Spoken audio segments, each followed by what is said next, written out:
Hello ladies and gentlemen, I hope I'm going live about now. Today is the start of the big days ahead.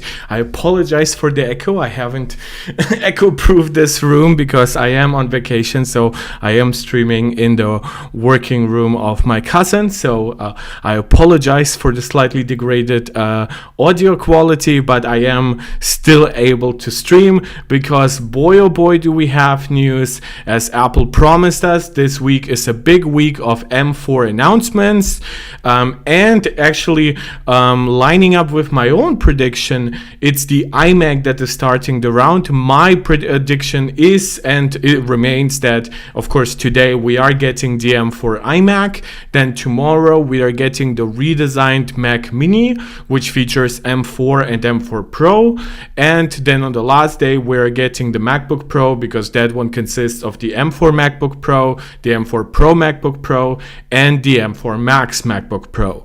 Now, we already have members in the chat realizing hello, and Max Maximus saying he's going to listen during his work loadout. I assume that was some kind of typo, my brother, and I will assume that you probably either mean during your work or during your workout. So whatever you're doing, have a lot of success and a lot of fun with it. You guys can also go actually to Apple's YouTube site. Now, I cannot watch this because Apple doesn't let us obviously watch stuff. You also get a glimpse into my subscriptions here. Is that yes, Apple does have an official announcement video for the iMac, and it's actually quite long. So this is not like a TLDR from them where it's like, oh, here are like 2 minutes summarizing whatever we just showed on Apple Newsroom.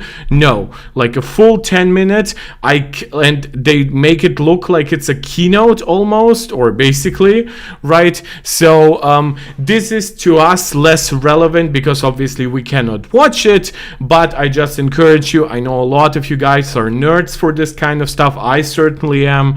So what interests us personally more, of course, okay, whatever, is actually what Apple is saying on their Newsroom website and their official website. And by the end, we will also talk about pricing. We'll also talk about the state of Apple accessories as it is right now.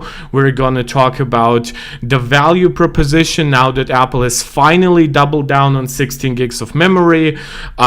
So let's get started. But before we do so, as always, an encouragement for you to do all the YouTube jazz. Please like the video, share it out to anybody who you think might enjoy it. Please comment live. I love interacting with the lively live chat, and of course subscribe to the channel if you haven't yet done so. And beyond all that, if you want to support this channel directly, you can do so in the small small donations via super chats or super stickers, just as Max Maximus did for his work loadout. And you can also of course become a channel member right here on YouTube. Shout out again to Max Maximus and Angelica, who are MarkTech Pro Max supporters here on YouTube, or you can become a supporter over on Patreon.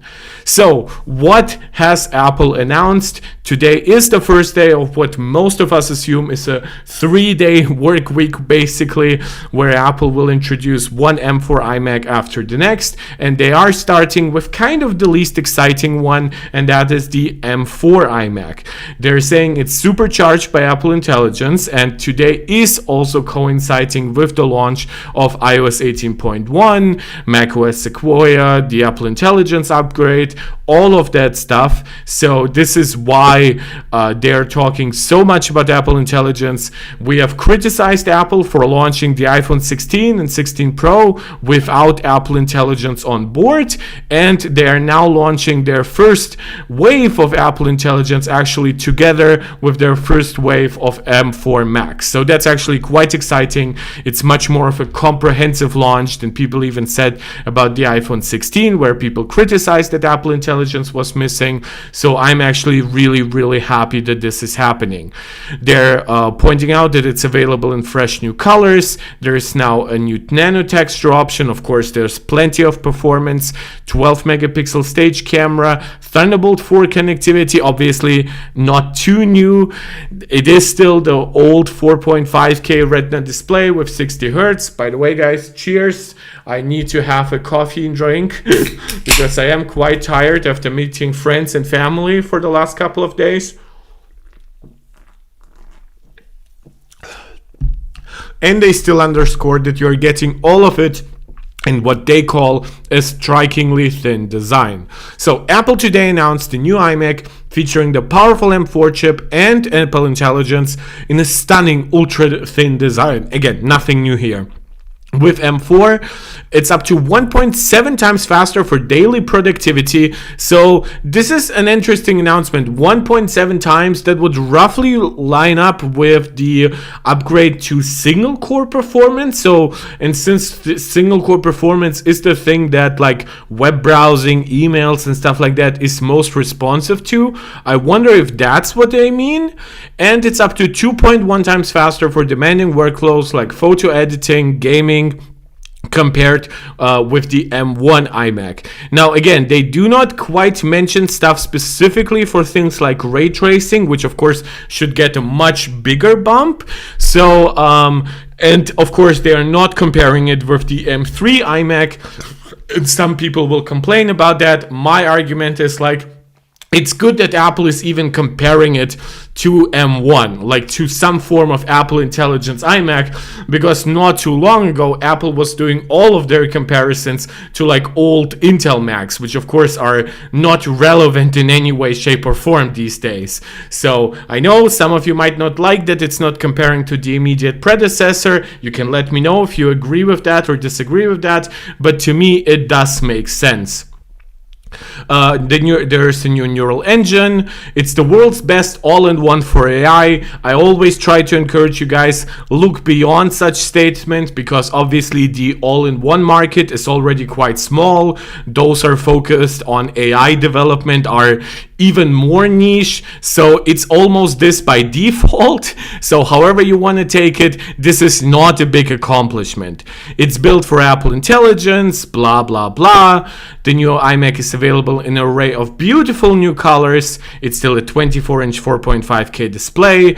It features a new 12 megapixel center stage camera with desk view, up to 4 Thunderbolt 4 ports. So that's of course an upgrade versus the previous one, which could have 2 Thunderbolt 4 ports and 2 USB-C ports. This one now, thanks to what we know of course about the M4 die, which features a lot more display and Thunderbolt controllers, this is what enables that, and this bodes very well for our prediction that the Mac Mini would come with 5 Thunderbolt 4 ports, and it also goes against some of our speculation that maybe Apple could upgrade us to Thunderbolt 5, but of course it's better to have new ports than not get them. There are new color match accessories that include USB-C, so now we are talking of course about Magic Keyboard, Magic Trackpad, Magic Mouse. We're gonna talk about those a little bit more later. Starting at just $12.99 now with 16 gigabytes of unified memory, still the same 256 gigabyte of base storage, but yes, Apple is finally doubling memory. My prediction is that Apple is doubling memory this generation, then they're doubling storage on the M5 generation, and then with the M6 generation they're gonna push technology like ProMotion to cheaper devices like the MacBook Air, the small iMac, and I think that will be a good value addition over the years for the iMac lineup. Obviously, I know most of us would love to have also more base storage. I know most of you would love like a 27-inch iMac or a 32-inch iMac, and an iMac with a ProMotion screen, a mini LED screen, or God forbid a tandem OLED screen, but that is not happening today. This is the entry iMac, and unfortunately for now it remains the only iMac. You can pre-order it today. Availability actually begins November 8th, so that goes against Mark Gurman's prediction that availability would start November 1st. Apple is basically giving themselves another week, whether that means they actually need it to produce more devices, to improve logistics and shipping, or they just are doing that to maybe prove a leaker wrong by changing it last minute. Who knows?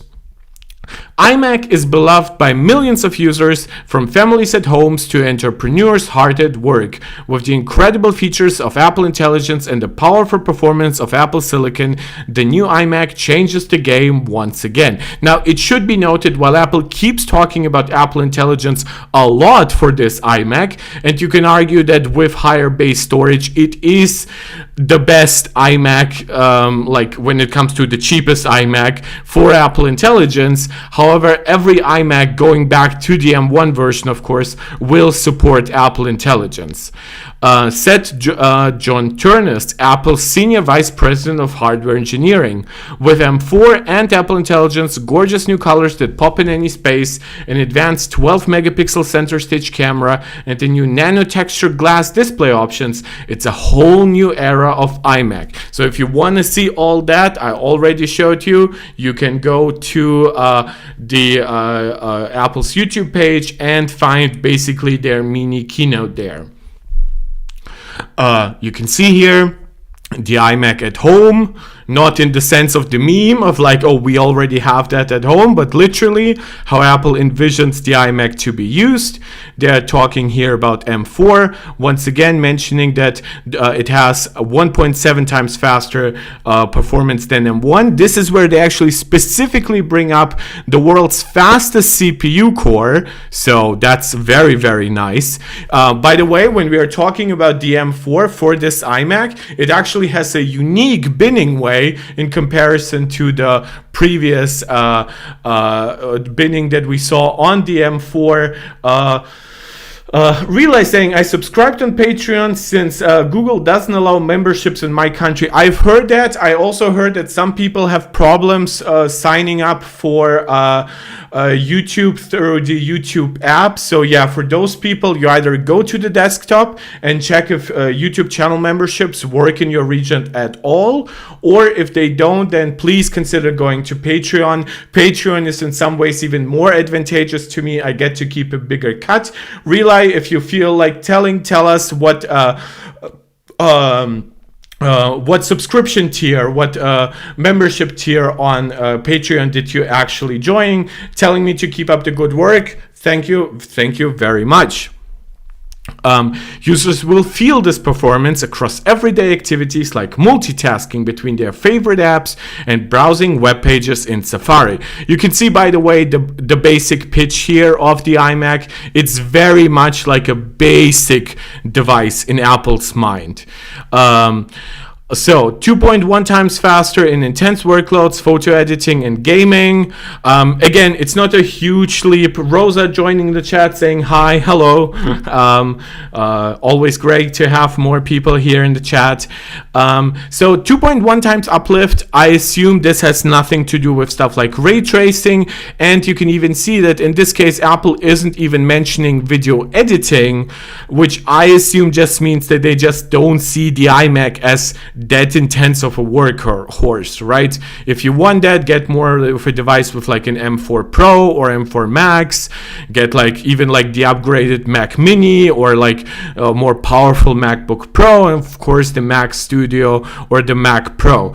But these measurements are actually going to be very interesting. We're going to see if the cooling, like in reviews to come, we're going to see if the cooling of the iMac, which has never been too great, is in any way keeping back the M4. Of course, we do know that the base configuration, which doesn't have like the Ethernet jack, that has fewer Thunderbolt ports and stuff like that, we know that version comes with one fan, and then you get two fans on the higher end version, which also gives you the fully enabled M4 chip. So again, that will actually be interesting to see. Is the base version in any bad way handicapped? Maybe. This also enables a smoother gameplay experience in titles like the upcoming Civilization 7. The new iMac comes standard with 16 gigabytes of faster unified memory, configurable up to 32 gigabytes. So I actually haven't checked yet what the upgrade cost is. like we're gonna check. Really, you're saying you're not a Pro Max tier. That's no problem. I just wanted to know because I do shout out all Pro Max tier supporters. However, I'll keep just reading out your chats and stuff like that. That has nothing to do with how I interact with you. Thank you still so much for joining the Patreon. The neural engine in M4 is now over 3 times faster than an iMac with M1, and I think this point is actually interesting because double the memory, at least in its base configuration, faster memory, 3 times faster neural engine. I think those points are actually really good to be made when you're talking about the iMac being like designed for Apple Intelligence, because it's always funny when Apple says like, oh, this M4, like they will probably say that about like the M4 MacBook Pro, right? But the base M4 MacBook Pro will still be in most ways slower than like an M3 Max MacBook Pro, right? So at least with the iMac, because its immediate predecessor was an M3 version, didn't have any Pro chips or anything like that. It is a valuable comparison. Of course, they are making the comparison here with the M1 version. So yeah, in my opinion, it's good for people to know. I still don't think that you should upgrade to this iMac. I think if you wanted an iMac and now you're looking at it, this one is either very good for you, or I would argue it probably helps bring down the cost of previous iMacs thanks to its higher memory configuration, and that will give you a far better deal on an M1 iMac or an M3 iMac. Relay saying, I also picked up a clean Series 7 today for cheap. That's a good choice, man. That's still an Apple Watch that's going to get supported for quite a long time. So I always love knowing what kind of hardware you guys use, whether you are interested in any, of course, of the hardware we are discussing here. So it's all very interesting to me. So here, what are they actually advertising in terms of performance? Now again, we do already know how the M4 performs because we already obviously have the M4 iPad Pro. We've had the leaks from those Russian YouTubers. So again, they're talking about 1.7 times faster performance in apps like Microsoft Excel. Web browsing is 1.5 times faster in Safari compared to iMac with M1. Now it should be important to say, like some people might say, oh, 1.5 times faster, isn't that way below the upgrade that we are actually promised? Like given that the M4 gives you like 3700, 3800 in like Geekbench, right? So it's more of a 1.7x multiplier. Not all apps scale perfectly by just giving it a bit more CPU performance. When it comes to web browsing, you're often even limited by like the base code of like the server or something like that. Relay, is the specs the same as the iPad one? Actually, no, and we are going to get to that a little bit later on.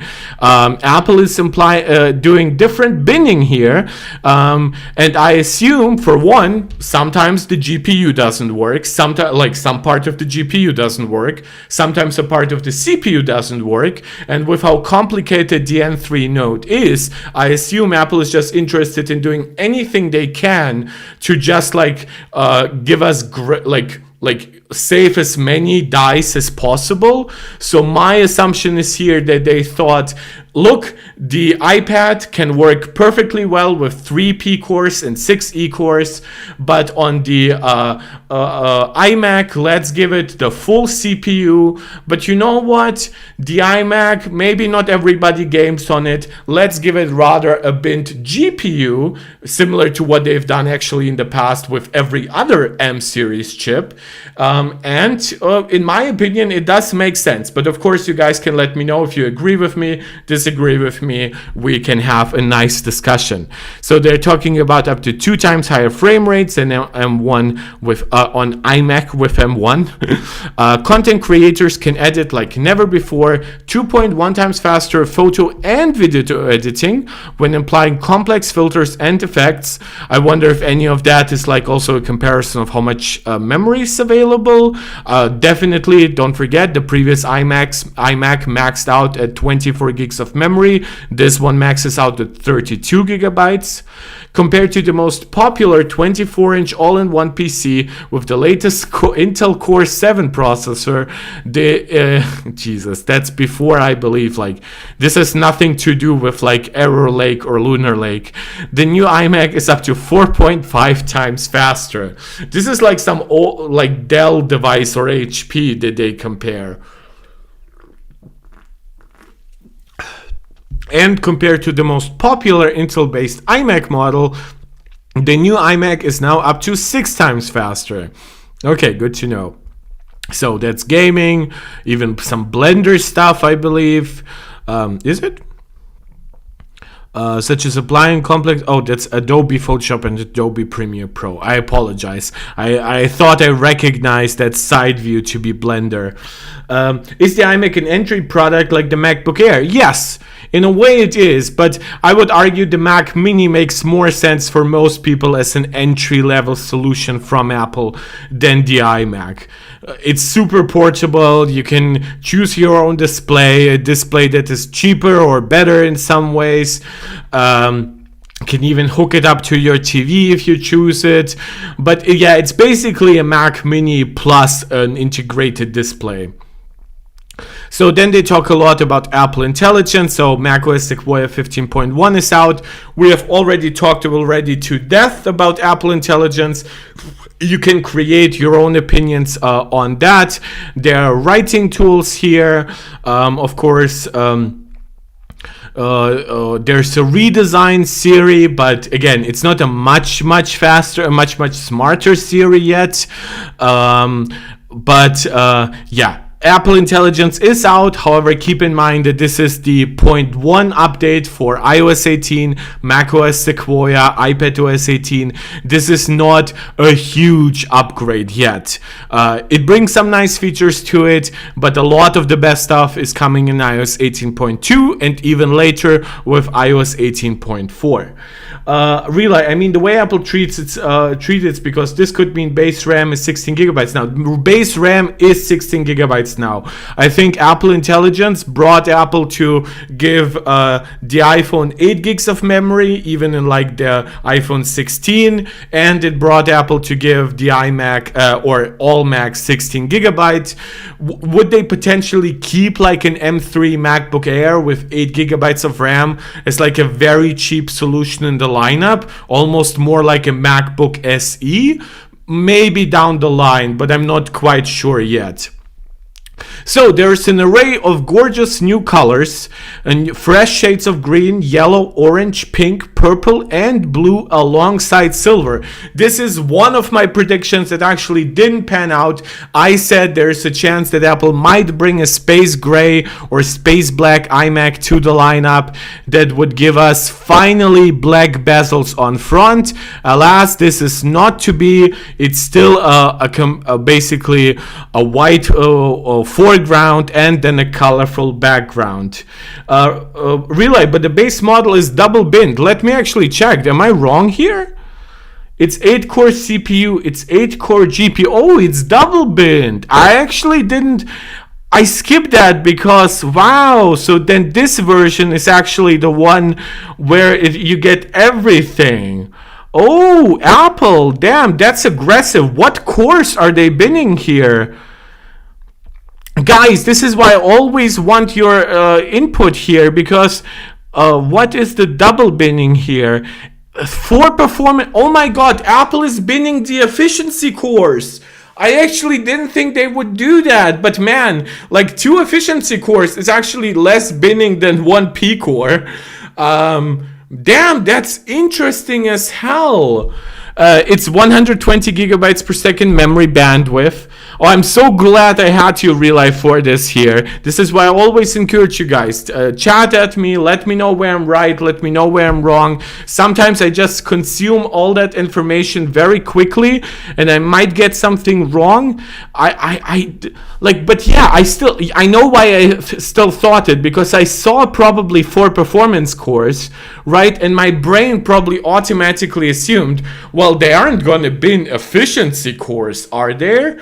Well, they are. Damn, that's fascinating. Well, now we basically know, by the way, this will also be the base configuration for the M4 Mac Mini. And with that binning process, I actually am 100% sure now that the Mac Mini will come with 16 gigabytes of memory and 256 gig of storage, still at its $599 price.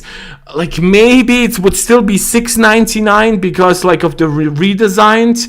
It's $200 more for unbinned, true, but it's not quite as simple because on the iMac it's actually a complicated confluence of factors, where here they also gatekeep a few Thunderbolt ports, gigabit Ethernet, and Magic Keyboard with Touch ID. So they actually found a way to cheap out a little bit here and really save as many dice as possible. So they can give you that 16 gigs of memory while still encouraging you to pay those extra prices. Now, of course, that gives, this configuration much better value because this configuration previously was still 8 gigs of memory, right? So you were upgrading for all those niceties, you were upgrading the storage, but the memory wasn't still upgraded, so you were actually having to pay $18.99. But yeah, I would say this is probably the configuration most people should be looking at. YouTube Colin Cheesy, base iMac still has 2 Thunderbolt 3 ports, which means it can connect to more than one external display. Yeah, my assumption is that they are probably also using M4 dies that actually have also problems with maybe some of the display or Thunderbolt controllers on them, right? So the binning here is actually quite extensively, so they might actually be able to use chips here that have CPU defects, GPU defects, or defects in its Thunderbolt or display controller, right? So that's actually very interesting. The amount of die maximization, yield maximization that Apple is being able to pull off here is fascinating. Relay, isn't this going to be better than the 9 CPU one? Yes, it is going to be better in some ways. And this configuration, I'm definitely not worried about cooling it with one fan anyway, but it's a fascinating choice. But then GPU intensive stuff gonna suffer? Well, yeah, GPU intensive stuff gonna suffer versus the 10-core GPU version, but don't forget that this is being compared to the M3, which is 20% slower than the M4 in terms of GPU anyway, right? So Apple technically probably gives you still about the same CPU. They give you more CPU performance, both single and multi-core, and they give you probably about the same GPU power as the M3, but they give you also 16 gigs of memory. Poprat Sangiko, do you think the MacBook Air will be released today? No, the MacBook Air is coming sometime early next year. What we are seeing this week are announcements for the iMac, the Mac Mini, and the MacBook Pro. And since the iMac is kind of the least exciting one, right? It has always been a relatively poor seller, like in comparison to the MacBook. Apple is using it first to talk about the M4, right? Give it some attention that it otherwise might lose in the keynote, where it has to compete with the Mac Mini, which is redesigned, with the MacBook Pro, which always sells better anyway. Of course, tomorrow I assume we're getting the Mac Mini, and afterwards the MacBook Pro, or maybe the other way around. Prince Sonawe, you're saying the MacBook Pro will be released tomorrow? I don't know, guys. My speculation is we're getting the the Mac Mini first, because my assumption is that we're gonna get. Today we're talking about the M4, right? Then tomorrow we are going to talk about the M4 and M4 Pro. And then on the last day of those announcements, we're going to talk about M4, M4 Pro, and finally M4 Max, right? Unless Apple deems the design of the Mac Mini the most important thing, then the Mac Mini might actually be following up the MacBook Pro on Wednesday. But yeah, this is pretty arbitrary. Apple can handle it either way. Yeah, what else do they talk about? Well, here are the colors, of course, starting with green. You can, of course, see the magic accessories. This is where I'm coming in and saying, yes, anybody who had high hopes for the Magic Mouse, it doesn't seem like your hopes are getting fulfilled. Before I say anything wrong, though, I actually want to test it out. Mac accessories. There should be new Magic accessories here. So Magic Trackpad, Magic, you can buy it in white and black. Let's see if there's still a price difference. Yes, white is still $20 less expensive. But man, that black Magic Trackpad is so good. It now charges via USB-C. And does Apple talk about tech specs? They do not talk what Bluetooth standard it uses. I had hoped that Apple would upgrade it to like Bluetooth 5.2, 5.3, and it features a USB-C port, and it includes a woven USB-C charge cable that lets you pair and charge by connecting to a USB-C port on your Mac. So the value proposition, even though it's the same basic product with the same basic functionality, in my opinion, is greatly improved by switching to USB-C. Now the Magic Keyboard here, this is the large one. This is black keys, but I still think it has no backlight features. The numeric keyboard, Magic Keyboard with Touch ID and numeric keyboard. Multimedia keys, no, still no mention of backlight keys. Then they also have, of course, the smaller keyboards. And then let's look at the Magic Mouse finally. Is the white version cheaper? Oh, the white version is actually cheaper. Poprat saying, haha, the increased color, increased price is crazy. Yeah, but it has been like that for a while. I remember when like there was like a big social media craze about people just wanting black accessories from Apple, and Apple just randomly did it, and then they charged more. But man, a 25% upcharge here is actually quite insane. The mouse charge is still on the bottom relay. That is what I was gonna discuss. It is very unfortunate here. Obviously it still has all the old compatibility, but it does only go back to 2019 and 2018. So I wonder if it actually might have a newer Bluetooth codec that might be like not supported by like the oldest products anymore. Let me know. Ahmed Karim Saitan, I think Apple should have given 512 gigabyte standard for M4 Max. Yes, but at that point, I think that they probably should have just like made this upgrade, right? $200, give it 250, give it 512 gigs of storage here, right? Give us all the unbin chip. Alexandra wrote, my great giver of great backgrounds is saying I have a nice background. Thank you very much. I'm gonna see you later this evening. Yeah, so the problem is I don't see Apple giving us 512 gigabytes for this model, right? But I could see them giving us it here. However, you should keep in mind, and this is something I've been telling people for the last, well, basically since I've been doing my channel, is that, and you can go back, I think, to like even a video as old as like my defense of the M2 iPad Pro, and that is that basically this model, this $1,700 model, is designed to sell at this price. And what I mean by that is that I've said historically Apple tends to overprice their devices by around 10 to 15%.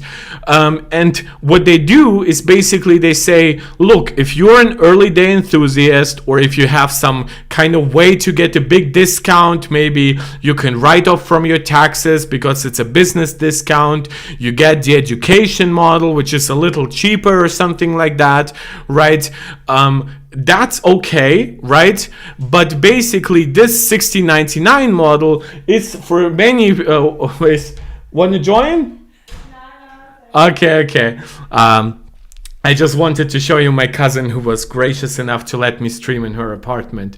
And this model will basically very quickly through sites like Amazon be available for prices closer to this. So that's kind of why I explain usually why they don't give us great value, especially day one, because they tend to give us that a little bit later on. Poprat, excuse me, this might be my first Mac Pro. Do you think it will be much more expensive, and how much? You just said Mac Pro.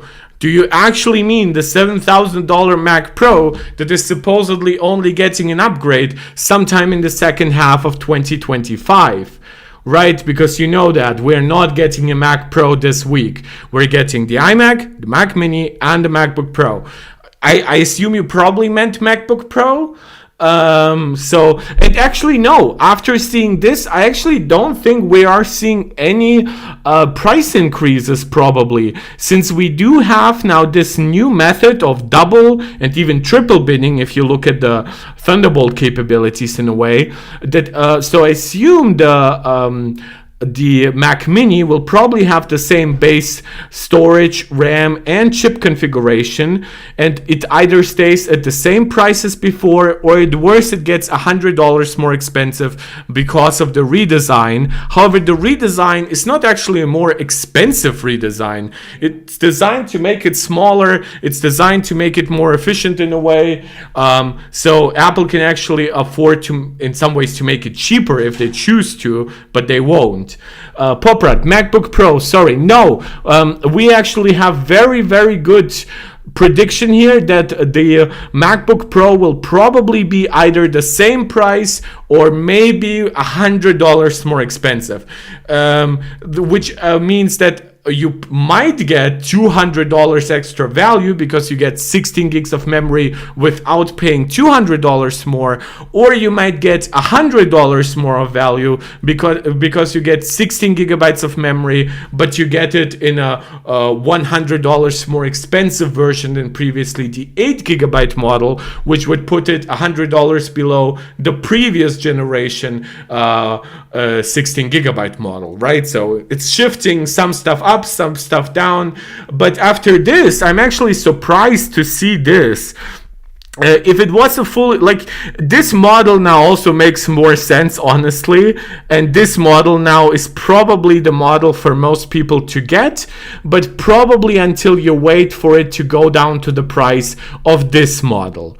Guys, we've been streaming for about half an hour. I just wanted, we have so many people watching right now, just a small plea from me to please like the video if you're enjoying this content. Subscribe to the channel if you haven't yet done so. This is the kind of content we do. You are the kind of people I want to attract, like Apple enthusiasts who want to know about new hardware, new software, what value proposition new hardware offers you, what I recommend you get and stuff like that. You can ask me questions, you can give suggestions, we can have nice small debates even, right? So please leave a like, it helps tremendously. Leave a comment. I love interacting with a very lively, very engaged live chat. We haven't had so many people watching in quite a while.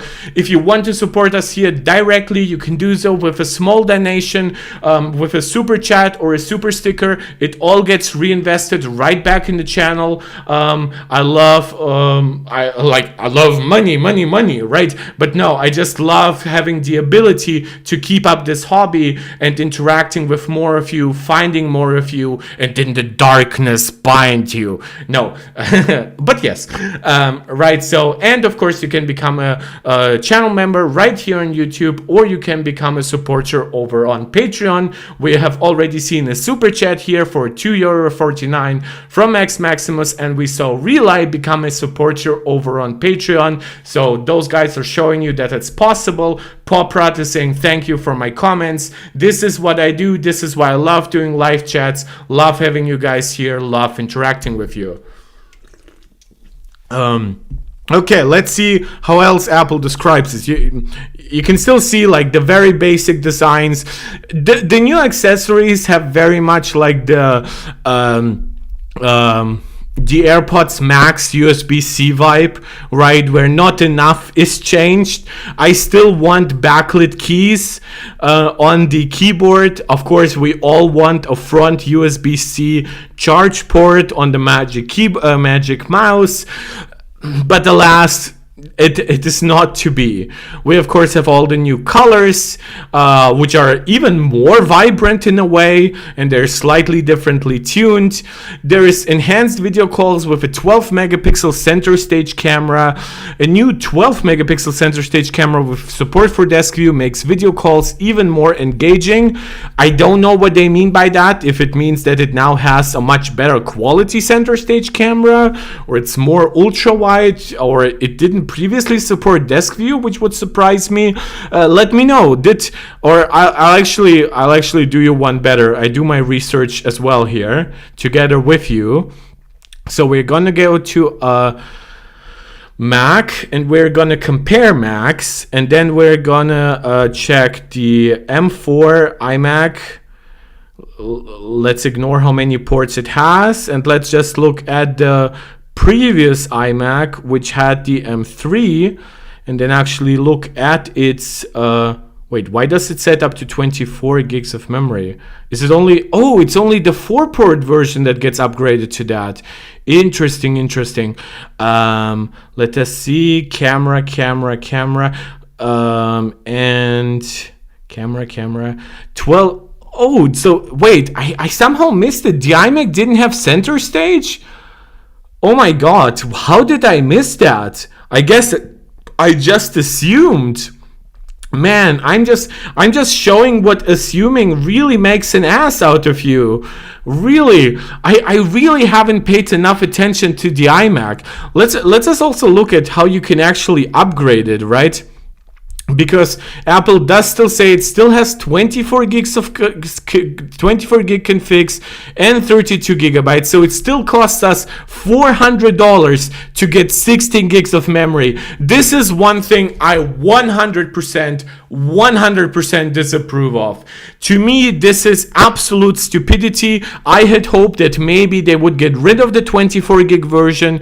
Part of that was actually that Mark Gurman said that the only two configurations he was aware of were 16 gigabyte configurations and 32 gigabyte configurations. So seeing the 24 gig config is actually surprising to me here. But yes, I had hoped we would see finally better value when it comes to memory upgrades. But alas, it is not to be. If you want 16 gigabytes of extra memory, you still have to pay basically an arm and a leg for it. This is so stupid, but this is where Apple makes its I honestly think that this is a bad choice, because I think it will discourage most people from getting the 24 gig. It will discourage most people from getting the 32 gig model. I think most people who need a little more than 16 will just get 24. And I think most people, the vast majority, will just stay on 16 gigabytes. This is weird. We still have the same storage upgrade pricing. I assume it's still like PCIe 3 storage speeds, like up to 3.5 gigabytes per second. So nothing crazy. So I guess center stage is like the one feature that really like confused me. Next is actually Wi-Fi. I know the new iMac still has Wi-Fi 6E. But I don't actually know. I believe the previous M3 version also already had 6E, right? Wireless, yeah, 6E. So we are not seeing an upgrade here to Wi-Fi 7. My assumption is that probably these iMacs have been kind of ready for production actually for quite a long time. So Apple probably didn't want to switch the module from previous version. However, I do have some good news to anybody who was really looking to Wi-Fi 7. The peak download speed from Apple when it comes to Wi-Fi 6E and their Wi-Fi 7 devices least for now, is actually the same. It peaks out at 2.4 gigabits per second. I actually looked it up yesterday thanks to a friend on Twitter called Apple Tree, and yeah, so at least there shouldn't be like, I guess we would have of course all liked more speed and stuff like that, but alas, this is also not to be. Apple is definitely still milking us quite a bit here. Of course, you can let me know if you agree with that sentiment or not, but there are some things here that I'm not a giant fan of. But again, if Apple was capable of selling the last iMac, right, in decent numbers, then technically this new iMac is just better, right?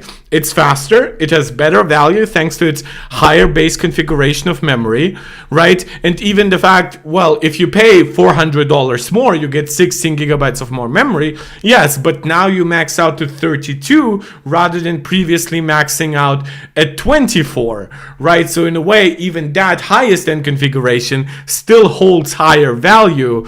But I have to say, I'm not a giant fan of how Apple is going about all of this. Guys, let me know, what are your buying plans here? Do you agree with my statements? Do you think I'm a little too aggressive? I've always thought that the iMac was kind of the lowest value Apple Silicon Mac Apple was making. This iMac actually tells us a lot about what we should still expect for the new MacBooks, the new Mac Mini coming this week. Some of it is a little disappointing to know that Apple still hangs on to those very, very high storage upgrade pricing, very, very high memory upgrade pricing. We do know, of course, now that Mark Gurman was correct in that 16 gigs of memory is the new baseline, but just looking at that spec comparison, right? What do we have here? We have faster memory, we have AV1 decode, still no AV1 encode. Apple Intelligence, again, supported across the board, more memory.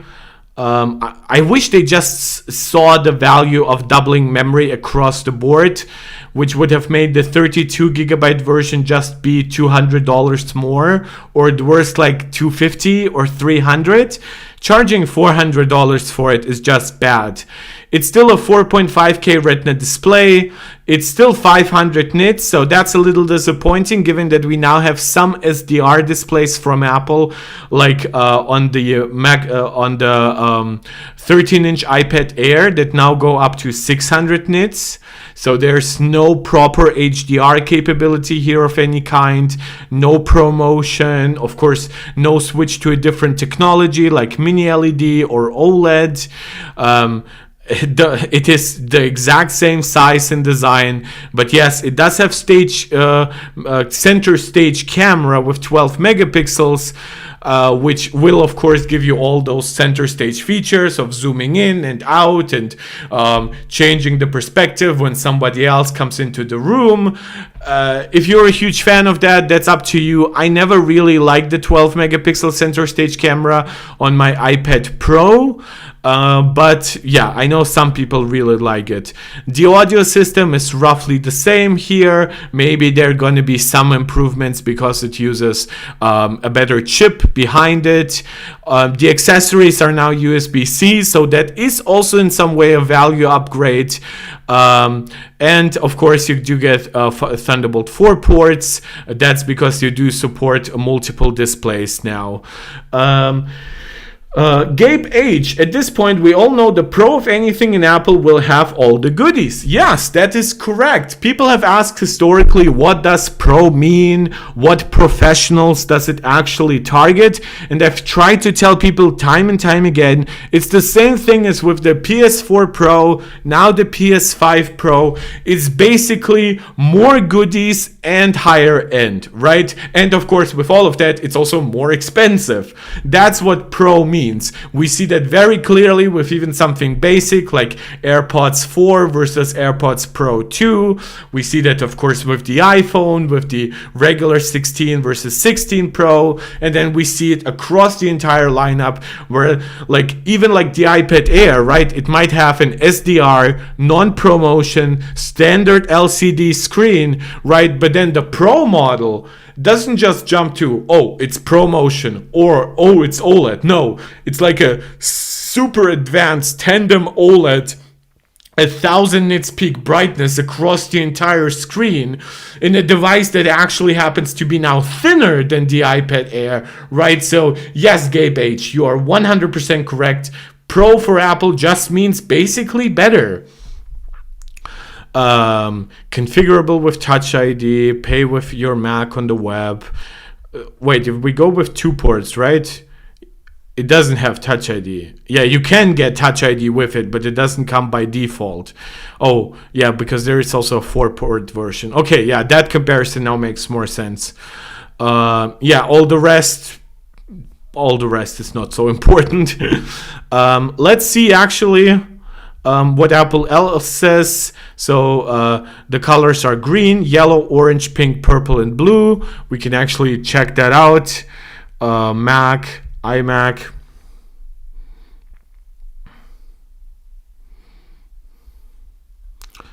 No pre-ordering. Show me all the pretty colors. Show me all the pretty colors. Show me all the pretty colors. Yellow. Show me all the pretty colors, I said. There it is.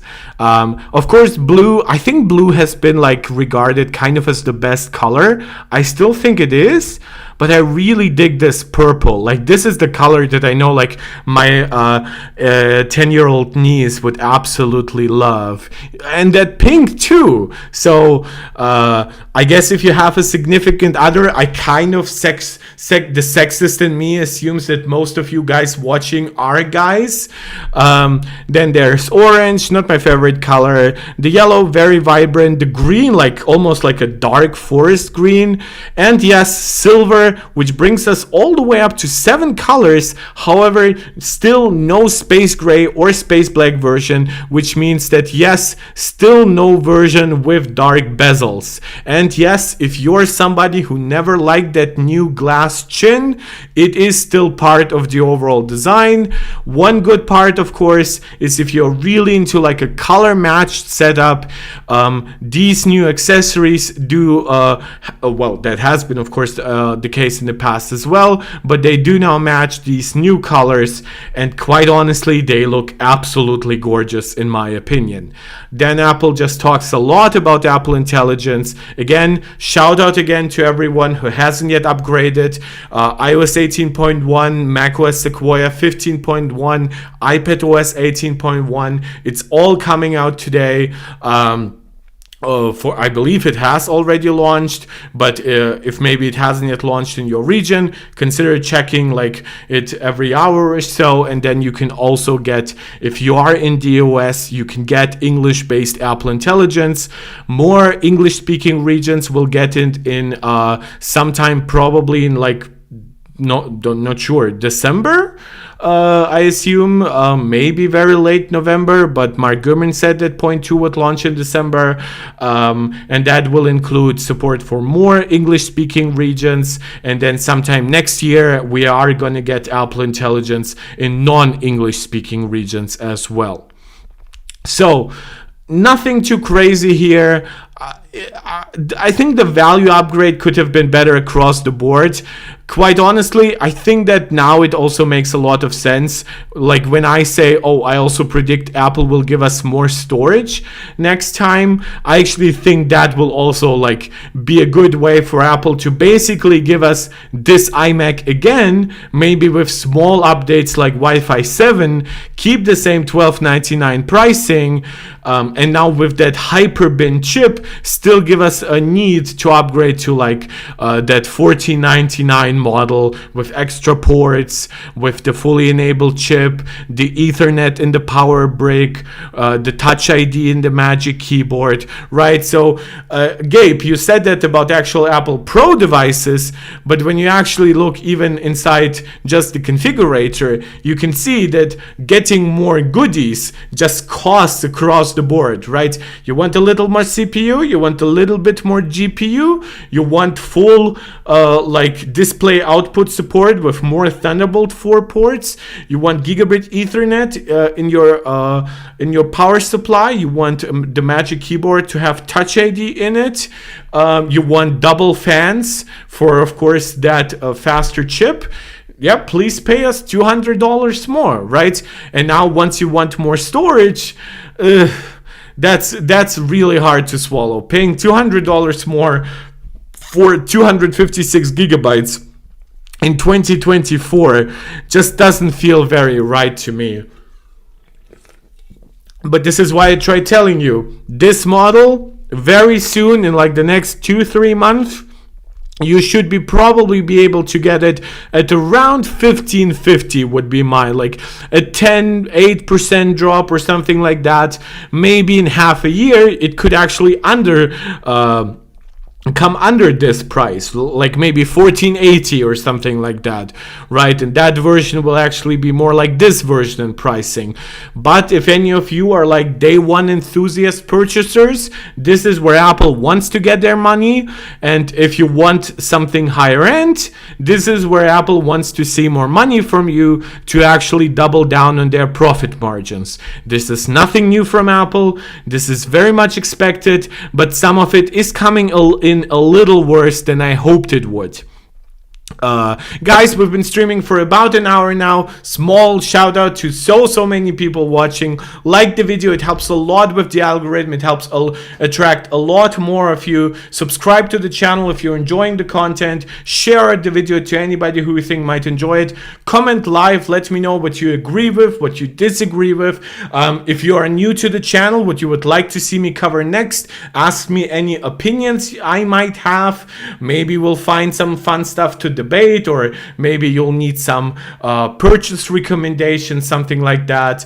And of course, if you want to support this channel directly, you can do so with a super chat or a super sticker, right? Right here in the live chat. As I always say, all donations get reinvested right back into the channel, whether it's tech or just extra time I can find from work to make these videos, make these live streams. That's all very much appreciated. You can also support the channel directly by becoming a channel member right here on YouTube. Shout out to Angelica and Max Maximus or Mark Tech Pro Max supporters right here on YouTube. You can also become a supporter over on Patreon. Shout out to Relay, who just during today's chat became one of those supporters. And Schnitzel Noodle, who I don't know who it is, but that is a very German name, so I have kind of a prediction saying thanks. So I say thanks back because I'm a very well-raised person. We still have this cable on the back that LTT absolutely hated, saying it's basically a nightmare, but it is a magnetic attraction, a color match power connector magnetically and effortlessly snaps into place. So I kind of hope that this is fixed now, and this is where I actually give a shout out in a positive way to channels like Linus Tech Tips. Guys, I have done my fair criticism of LTT, Linus himself, some of his community, some of his employees, but this is why we need people that even to a small degree might not even dislike Apple, but some of them might actually hate Apple a little bit. And so those nitpicky things, like to me, I probably wouldn't even be thinking anything about it. I would just be like, whenever I need to transport an iMac, which wouldn't be often, right, I would just like drape the cable all around like the stand, which by the way the stand isn't changed. If you wanted any kind of like height adjustability or different tilting angles or stuff like that, or pivot adjustment, that's not happening. But yeah, So I would probably never complain about this cable, but because LTT and other channels like that did, and to be fair, a lot of Apple-focused content creators did as well, it now is changed, and that is really, really good. Maru, is M4 iMac capable of 120 Hz refresh rate? Nope, it's not, and my prediction is it will probably take us until the M6 iMac for it to get promotion, because my prediction is Apple is doubling down on RAM this year. My prediction is they will double down on storage next year, and that only the year after they will feel the need to give us 120 Hz. They will talk about how smooth macOS is thanks to promotion. They will talk about the value proposition of having such a fast and responsive system paired with M6 or something like that. But no, for now it's not. Could an iMac Pro come with promotion? Yes, it could. However, you should also direct that to Mark Phillips, to Mark Gurman. So Mark with C is telling Mark Phillips with K to address Mark Gurman with K to talk about when we are finally actually gonna get a larger, more capable iMac Pro. For years we expected an iMac that could potentially be similar to like the Pro Display XDR at like 32 inches of size and something like that. Maybe mini LED, of course, finally now promotion, now that Apple has even like promotion on iPads, MacBook Pros, things like that. So to me, yes, but also there are no rumors, there are no leaks to that. So however you want to look at it, and it's unfortunate, but yeah, an iMac Pro could eventually come, but we don't know when that is. And yes, Mark Phillips, you're posting dollar signs. You can bet your ass it is going to be an expensive product. Yeah, but guys, thank you so much for watching. This is, well, we haven't had so many viewers in quite some times. Yeah, this is basically Apple here wants to talk more about like basically like the value proposition of the M4 is faster, you get more ports, especially if you of course upgrade, but and you get more base memory. That is the story of the M4 iMac. I know all of us as enthusiasts wished it was promotion, wish there was like a 27 or 30 or even 32 inch model side by side with it. I mean, can you not imagine that so easily? Like this, but 27 or 30 inches, full 5K, maybe 5.5K or even 6K if it's actually 32 inches. Having all those high density mini display technology that, like, even the iPad Pro, by the way, has 2500 or more local dimming zones, while the what is the Pro Displays XDR's dimming zone? Pro Display XDR, I believe it's like 576 or something like that. So it's not a very, yeah, it's 576. Right, so Apple has like 4 times smaller screens with 4 times more dimming zones. So even when it comes to mini LED, the Pro Display XDR is just woefully outdated.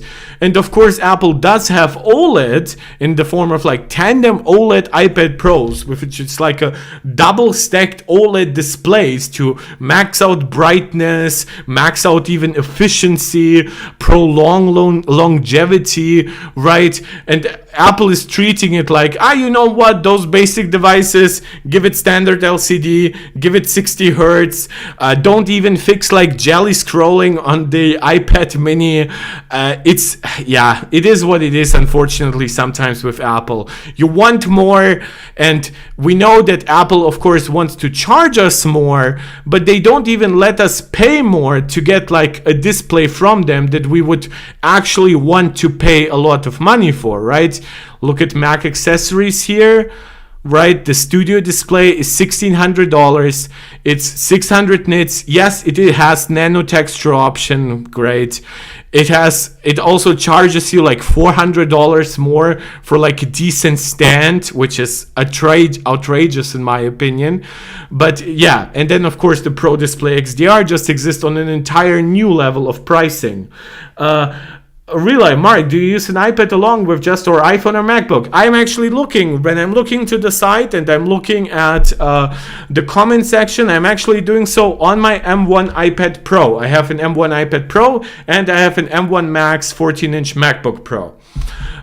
Speaking of nano-texture glass, now that we are talking about the iMac, again, there's not that much here to discuss, unfortunately.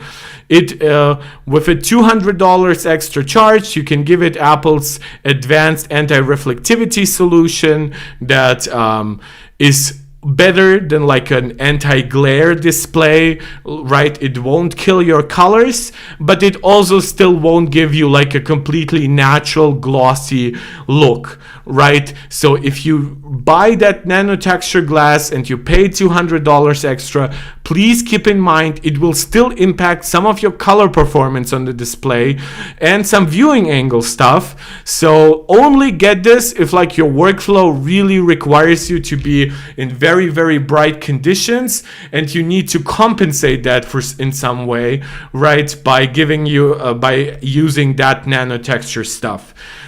To me, it has not been worth it. I have never bought a nano-textured solution. Granted, none of my devices could have even had nano-textures. But for example, the M4 iPad Pro, which I briefly considered buying but didn't up buying, that one, in my opinion, is very, very likely to be... like to also by most people not actually benefit a lot from nano-texture glass. Maybe if you're like a movie maker and you know sometimes you work under bright sunlight and you just need a device to quickly like reference what you actually just shot, yes, that's cool. But for most people, my assumption is nano-texture glass will actually drop the value of your device because you paid more for something that you barely need or don't need at all, and that in many scenarios might actually give you an inferior display experience versus having a standard glass solution.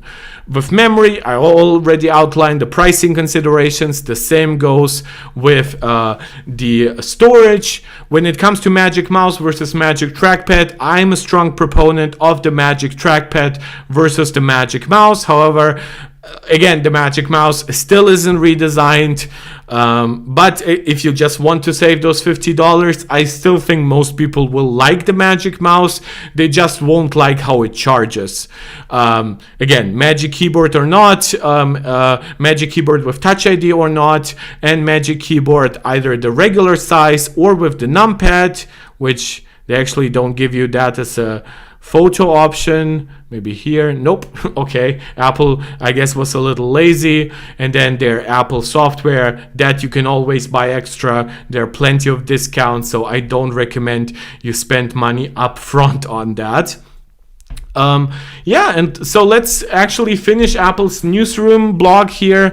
Of course, we've covered the new colors. We covered the choice between the two Thunderbolt 3 models. Apple just calls them Thunderbolt, but technically they are Thunderbolt 3 speeds, which means they support 40 gigabits per second in either direction, but they don't have the mandatory support for multiple displays, which is part of the Thunderbolt 4 specification. This is why they technically can have the same speed as a Thunderbolt 4 port, but Apple will call them Thunderbolt/USB 4 because that talks about the speed, but not about features like multiple display support. They talk about nano-texture option here. It drastically reduces reflections and glare while maintaining outstanding image quality. It should be noted, of course, it doesn't maintain the exact same image quality. There's still some degradation here. With nano-texture glass, users can place iMac in even more spaces, such as sun-drenched living rooms or bright storefronts. Yeah, maybe storefronts, but like really what you really use like an iMac is like some kind of advertisement display, maybe like for cashiers, I guess, but like people handling like I still cannot I don't abide by that, Apple. Sorry. The center stage camera, support for stuff like desk view, of course, the wider angle in general, the upgrade from what is essentially a 2 megapixel sensor to a 12 megapixel sensor. However, from my own personal experience with my iPad Pro, that 12 megapixel sensor really isn't large enough, right? Like, it really degrades quality very, very quickly. And when it zooms in on you and gives you like a 1080p video rather than what like you would potentially expect 12 megapixel to give you a 4K image, right? It really has poor quality. So I highly, highly encourage you, use your iPhone potentially as with continuity camera, get yourself a webcam, or at least make sure there's always good light in your work environment or your living room, wherever you have that iMac, so that that camera sensor actually has some data to work with. Man, my voice is giving up. I'm really enthused having so many people here, having such a lively live chat, having, of course, those new news to talk about.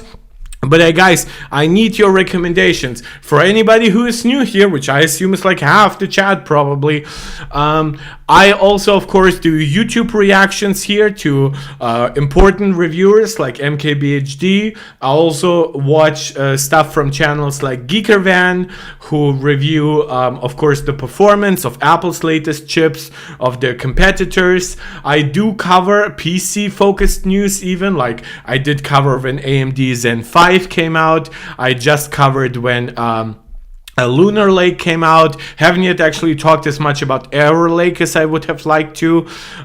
So you can actually suggest a lot of different stuff. I love getting new suggestions for what I should react to, what I should analyze, what interests you, where you might have some disagreements with me. So yeah, I just love I apologize for introducing myself basically so often, but that's kind of necessary given how big this live stream currently is. Yep. Okay. Just making sure that my stream and my chat keep working on my iPad. Advanced connectivity. So for one, still Wi-Fi 6E and Bluetooth 5.3. So that's behind like the Wi-Fi 7 support that Apple has on like the iPhone 16 and 16 Plus. But as I've already outlined in the beginning, Apple doesn't actually give you inferior speeds on Wi-Fi 6E versus Wi-Fi 7. They both max out at 2.4 gigabits per second. So I assume Apple might be waiting for a new Wi-Fi 7 module to double those speeds yet again before they give Macs those new Wi-Fi modules. What that means for the rest of the iMacs coming this week, I think the Mac Mini at the very least still will have like the same standards. As for the MacBook Pro, there is a slightly higher chance, because it's seen as a more premium device, that it could have Wi-Fi 7, maybe only in the M4 Pro or M4 Max version, who knows. But this to me would suggest that the most likely outcome is that every iMac being introduced this week is still using Wi-Fi 6E and Bluetooth 5.3, which I believe, when we actually look at the cheaper Mac Mini, is that on Wi-Fi 6E? Mac Mini tech specs. Nope, don't switch to Germany. German prices are worse because they include a value-added tax.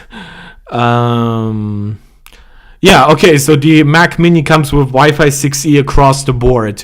My brain was a little short-circuiting. Maybe it's only on the more expensive version. Yeah, and of course the Mac Mini also has optional 10 gigabit Ethernet support. Keep in mind that if you're getting the upgraded iMac that does have Ethernet in its power brick, that one is just 1 gigabit per second. So for faster Ethernet speeds, either get yourself a Thunderbolt to 10 gigabit Ethernet accessory, or consider buying one of Apple's Macs that actually does have faster Ethernet integrated with it. Just a small add-on, I guess, of information. Touch ID support, blah blah blah. Touch ID works with fast user switching, which is cool, but it's not new. We have that higher end model that has 4 Thunderbolt ports. macOS Sequoia, better for the environment. The new iMac with M4 is designed with the environment in mind, with 100% recycled aluminum in the stand and the 100, so not in the actual chassis, and 100% recycled gold plating, tin soldering, and copper in multiple printed circuit boards. Great. I still always want to tell you guys, if you want to do the environment like a benefit, keep your old device. That device has already been built. Now, of course, if you want something new, you could consider getting something refurbished, or even like just used, or something discounted that has been like sitting in some warehouse for a while. But I also encourage you guys to just get something that will be more future-proof in some ways. So with this iMac, while I do appreciate Apple giving us nice recycled materials, part of what I think will also make this iMac more like resource friendly for the environment is actually that doubling of memory, right? I think that will make it much more likely, not even that the iMac will stay longer in one household, right? But potentially that you can hand it down to your kids and don't worry that it is too slow for their schoolwork in 5 or 7 years, right? That you can just sell it. Maybe at that point, after 7-8 years, it will just be worth $300 or $400, or maybe even less, but at least you will find a buyer, and then it won't land on the landfill, right? I know those issues are something that most people don't tend to think too much about, but I just encourage you to keep that in mind. The environment is important. Apple's carbon neutral goals are important as well. Of course, producing more is never good for the environment, but you can make it less bad. Real Rob X King saying, I have a MacBook Air M2, 24 gig, 10 core, high end, and a Mini M1. It's more than enough for some hardcore video work. Absolutely. I actually 100% agree with you. Now, when we're talking hardcore video work, we are probably not talking about like movie grade video work, right? We're not talking about making like the next Lord of the Rings movies on those devices, but it's definitely good enough for the vast majority of YouTubers, for any like hobbyist entry level guy, even enthusiasts who are willing to wait a little bit on the app to apply some more advanced color grading and stuff like that. And you already mentioned that you have the 24 gig version, which of course outperforms like the 8 gig version far and above, because you can fit so many more effects into that. So much larger files.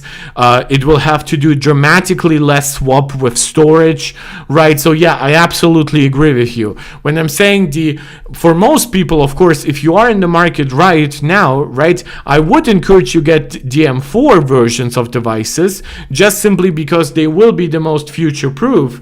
But out of value considerations, I always encourage people to go back to older models, even refurbished models, even just plenty like slightly used devices, and just look at them, see if they're fast enough for you, see if like maybe if it's a used device that doesn't have any big like drawbacks or something like that, right? That I absolutely agree. Your choice of devices, and especially if you're saying it's plenty for you, that's always what I tell people. Buy what you need, keep it as long as possible, and then upgrade to something that will last you a long period of time without dramatically, don't get like 8 terabytes of storage because you're afraid, right?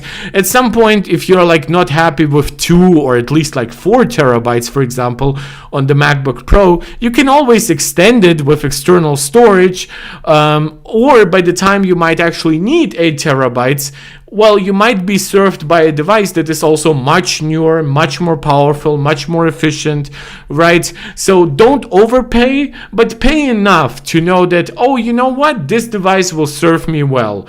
I did that with my M1 Max MacBook Pro, which, as the name suggests, has the M1 Max, the fully enabled chip. It has 32 gigs of memory, which for my workflows is absolutely plenty. It has 1 terabyte of storage, which might be my only regret, but I say that from a position of only filling up about 300 gigabytes on it, so I still have over 600 gigabytes on it free. But yeah, if anything, I would maybe have paid more for 2 terabytes. Definitely not for like 4 or 8. That has absolutely nothing to do with how I work on my devices.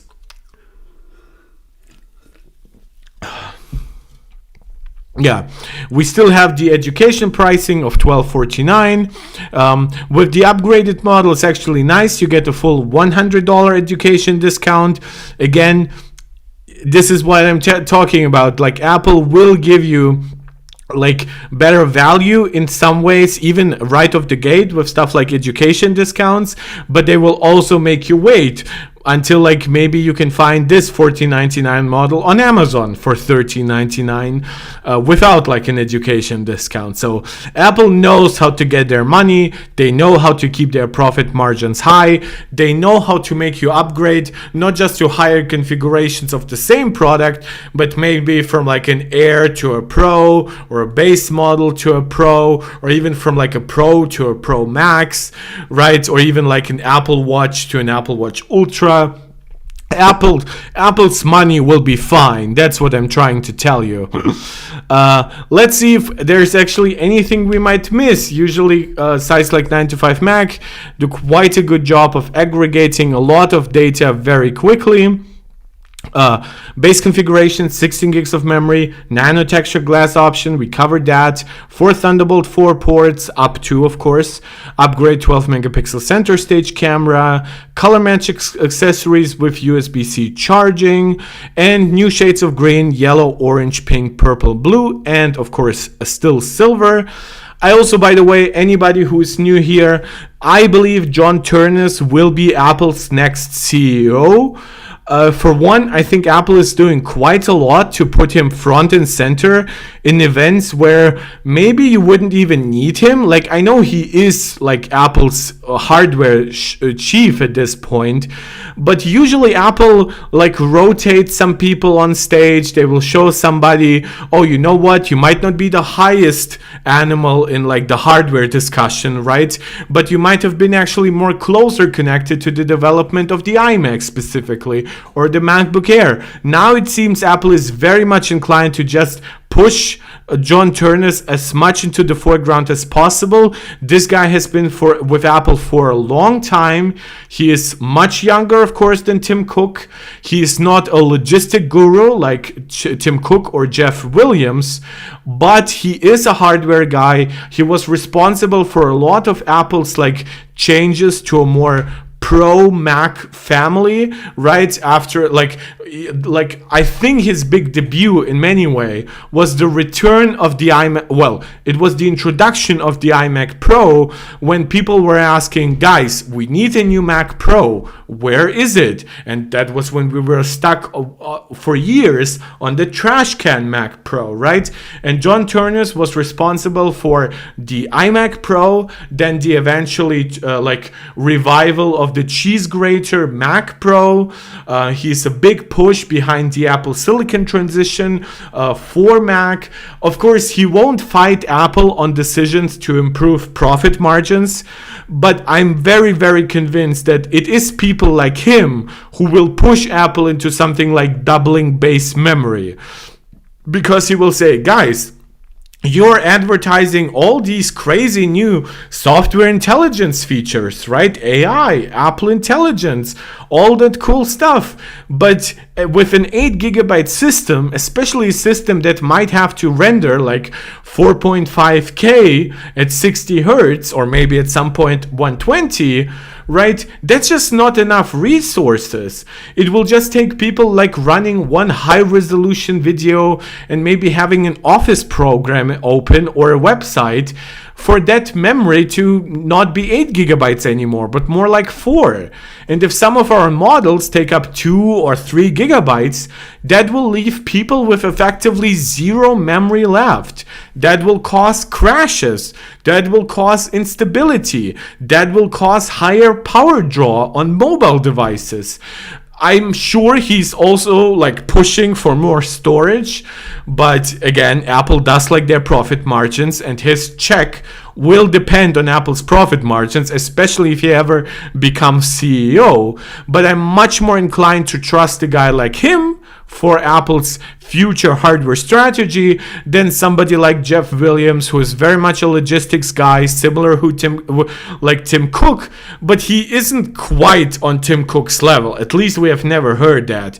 Like when Steve Jobs originally told us, right, that it took like Johnny to design the iPad and make it that thin, and to have that hardware team to put in the A4 in there, but it took Tim Cook to make it $499 so that actually they can make it into a successful mass market product.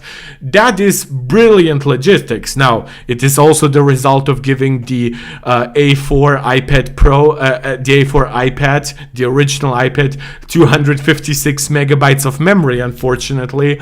But yeah, like Tim Cook knows his shit when it comes to saving money, as does Jeff Williams.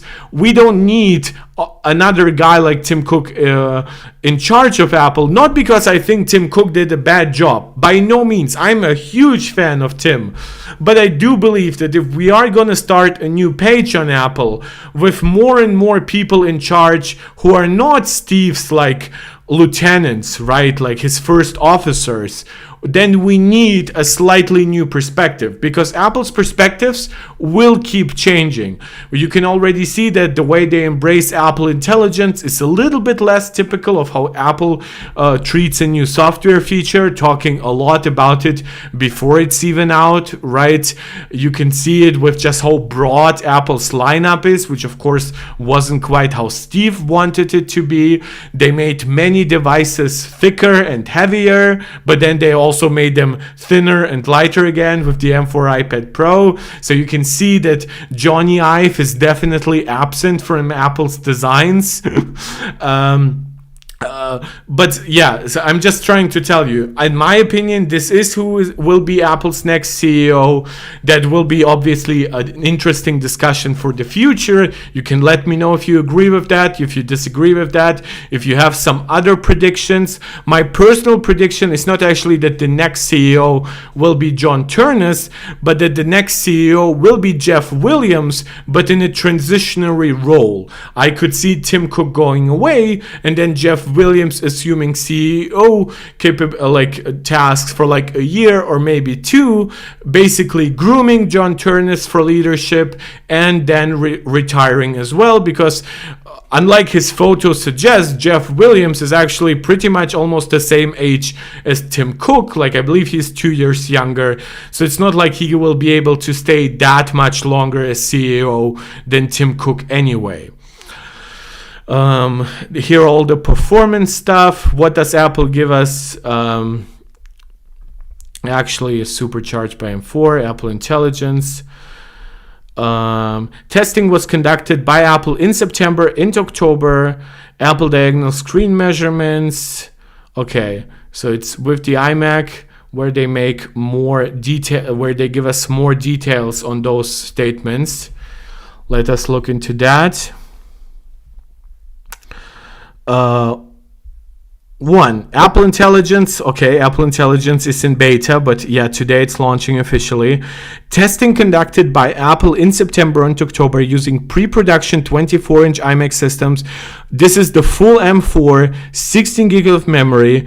This is versus, actually not a bad iMac, a 6-core Intel Core i5, 21.5-inch iMac with Radeon Pro 560X and 4 gigabytes of GDDR5 memory and 8 gigabytes of CPU or system memory. all configured with 256 gigabytes of SSD. Okay, so while 8 gigabytes of memory might be holding it back a little bit versus the 16 gigabyte on this newer iMac, it does have some extra GPU memory. So I wouldn't say it's an unfair comparison. So they even have like an example that it's a 4.4 megabyte image. Testing connected by Apple here. That's the full version, 2 terabyte SSD, 32 gigs of memory, and the iMac system was also a full M1 system.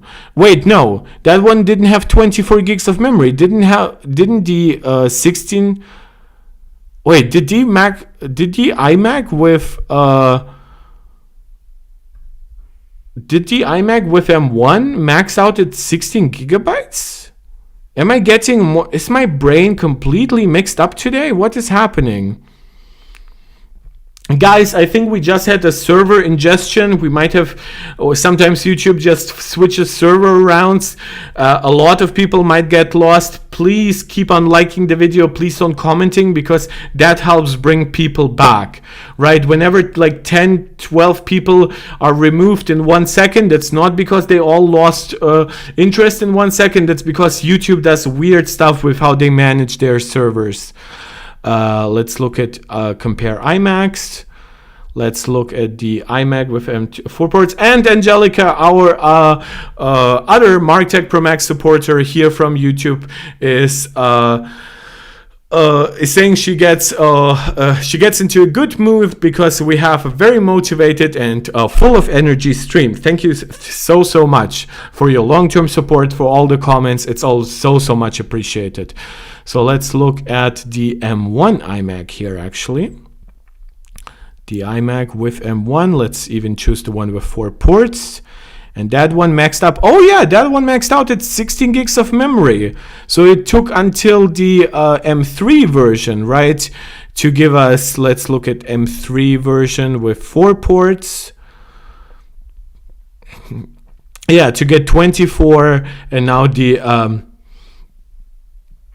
wait, that's the M1. No, that's the M1 with 4 ports, and now look at the M4 with 4 ports. Okay, so Apple consistently kept us giving options to give them more money to get more memory. That's interesting. For some reason that kind of escaped my mind. So that's not an unfair test against the M1 iMac, actually. Let's see more here. That's what's tested in Adobe Photoshop. Testing connected by Apple in September. This is against that all-in-one Windows device, and that has an Intel Core 7 based PC system with Intel graphics, 16 gigs of memory, and actually 1 terabyte SSD. So Apple was actually doing some fair value comparison here, because they chose an iMac with 256 gig SSDs, but you know that no Windows device can afford to charge as much for a 256 gigabyte configuration as Apple can. But they don't specify which. With the latest Intel Core 7 processor is based on publicly available sales data. Okay, they do not specify which Intel Core 7 it is.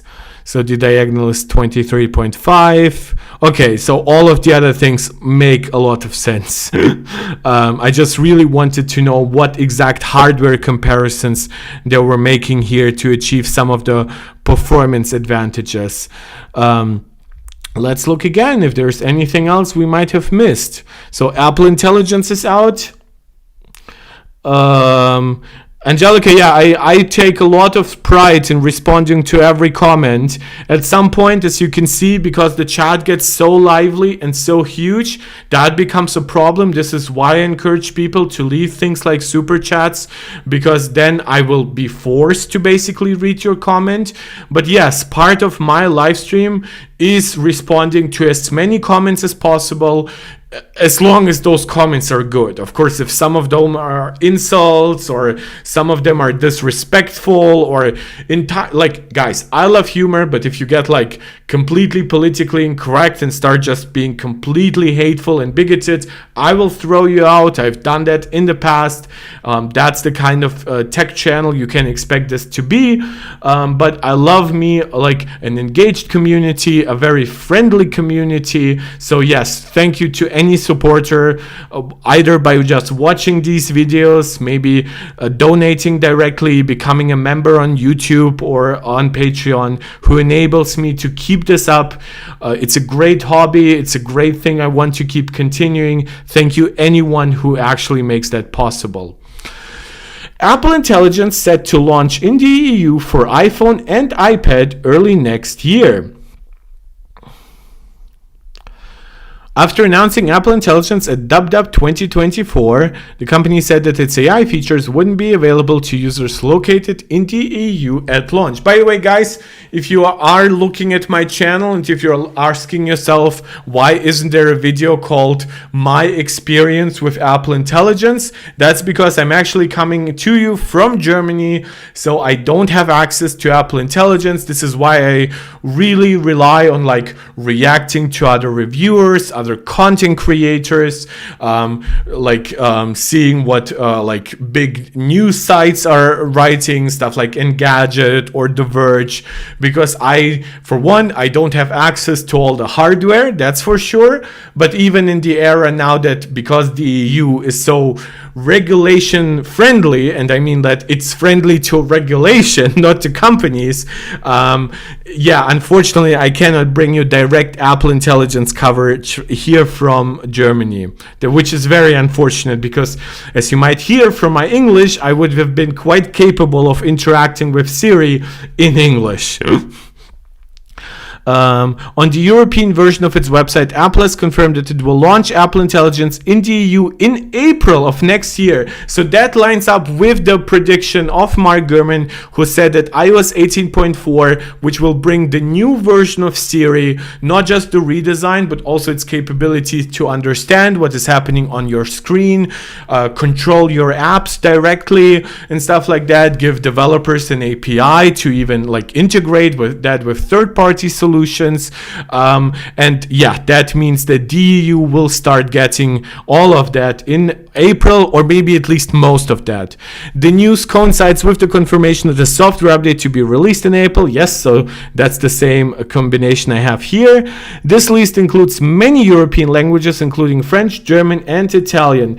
Computer enthusiasts saying, take my money. Who are you talking to? I will take your money. Apple will take your money. Everyone will take your money. Well, I'll need more details, computer enthusiast. I'm also a computer enthusiast, and I'll greatly take your money. Apple will also greatly take your money, so you have to be more precise, because you'll just look away and my hand will be in your ass pocket, right?